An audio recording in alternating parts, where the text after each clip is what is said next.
Assalamualaikum warahmatullahi wabarakatuh. Halo teman-teman semua, selamat datang kembali di channel ini. Bagi Anda yang baru saja berkunjung, channel ini mengulas tentang kisah, kasus, misteri, hingga sejarah dalam kemasan cerita bergambar. Dalam kesempatan kali ini, admin akan mengulas sejarah hari-hari terakhir Bung Karno menjelang wafatnya pasca dilengsarkan dari jabatan Presiden Republik Indonesia.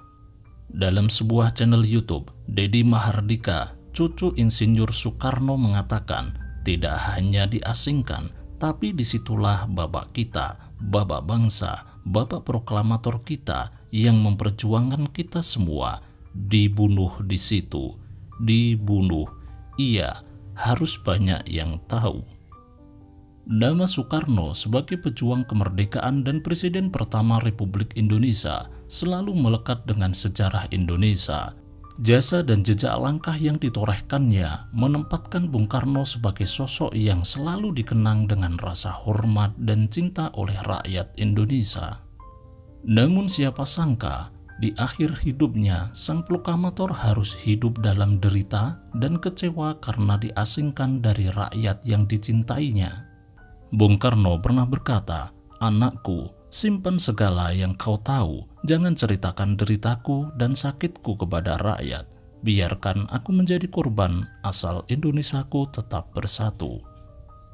Ini aku lakukan demi kesatuan, persatuan, keutuhan, dan kejayaan bangsa." Awal mula redupnya sosok Soekarno sebagai presiden adalah terjadinya gerakan 30 SPKI. Dari situlah awal mula Soeharto mempreteli kekuasaan Soekarno secara sistematis. Sejak Super Semar terbit, Soekarno menjadi tahanan kota hingga beliau wafat dalam kesepian. Pagi hari 6 Oktober 1965, Presiden Soekarno mengumpulkan para menteri kabinet Dwi Kora. Mereka membahas tentang peristiwa G30 SPKI. Presiden Soekarno menganggap peristiwa G30 SPKI yang terjadi seminggu sebelumnya hanyalah sebagai peruncingan biasa dalam suatu revolusi. Pernyataan itulah sebagai awal dari babak akhir perjalanan politik dari kekuasaan Soekarno. Soekarno menandatangani surat perintah 11 Maret 1966 atau lebih dikenal dengan Super Semar. Hal itu langsung dimanfaatkan oleh Soeharto untuk membubarkan PKI. Dan tanggal 18 Maret, Soeharto menangkap 15 menteri Soekarno. Dengan terpaksa, tanggal 27 Maret 66, Soekarno mengumumkan kabinet baru bentukan Soeharto. Sejak saat itu, lama-kelamaan Soekarno diperlakukan seperti tukang tanda tangan dan Soehartolah yang memegang kendali. Bahkan, Soekarno dibatasi berbicara di depan publik.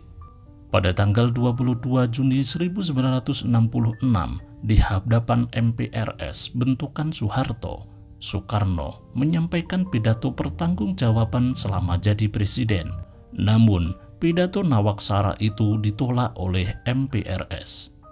Pada tanggal 12 Maret 1967, MPRS secara resmi mengumumkan pencabutan mandat Soekarno sebagai presiden dan kemudian menunjuk Soeharto sebagai presiden. Soekarno dan keluarga diultimatum untuk angkat kaki dari Istana Bogor sebelum tanggal 17 Agustus 1967 dan statusnya sebagai tahanan kota Orde Baru. Awalnya Soekarno ditahan di rumahnya Bogor dan tahun 1969 dipindahkan ke Wisma Yoso, Jakarta. Penahanan ini membuat kesehatan Soekarno menurun karena tim medis yang mengerti riwayat penyakit Soekarno dibubarkan.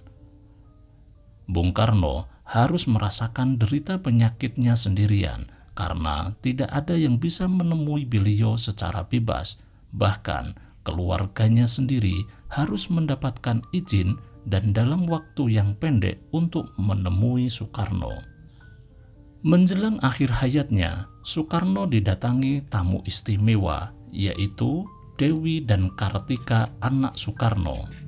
Tamu yang kedua menjadi momen yang mengharukan, di mana Soekarno dijenguk oleh Bung Hatta. Setelah berpisah lama, dua sahabat ini bertemu kembali. Mereka berdua saling meneteskan air mata. Akhirnya Minggu 21 Juni 1970, Soekarno meninggal. Beberapa jam kemudian, jenazah Soekarno dibawa ke Blitar. Saat jenazah dibawa ke Blitar, rakyat berbondong-bondong memberikan penghormatan di sepanjang jalan dari bandara hingga tempat pemakaman. Ratusan ribu orang berdiri di tepi jalan, menundukkan kepala, menangis, melepas kepergian sosok yang mereka kagumi.